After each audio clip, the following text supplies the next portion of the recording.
हाँ, तो उधर मटर वाला अभी हो चुका है पूरा बना के, और ये वाला अभी जो गोभी है दो, एक आधा पार्टी है और एक पार्टी, इसमें अभी यूरिया और इको मारना है जो कि डीएपी है। तो चलिए मारते हैं और आप लोग को भी दिखाता हूँ।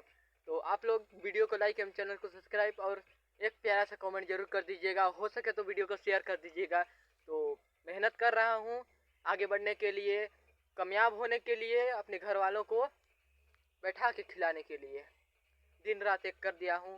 देख सकते हैं इधर अभी वो वाला हो चुका है, इधर लाइट जला के काम कर रहा हूँ और इधर भी एक जला लिया हूँ बाड़ी में। तो चलिए इसमें खाद डालते हैं।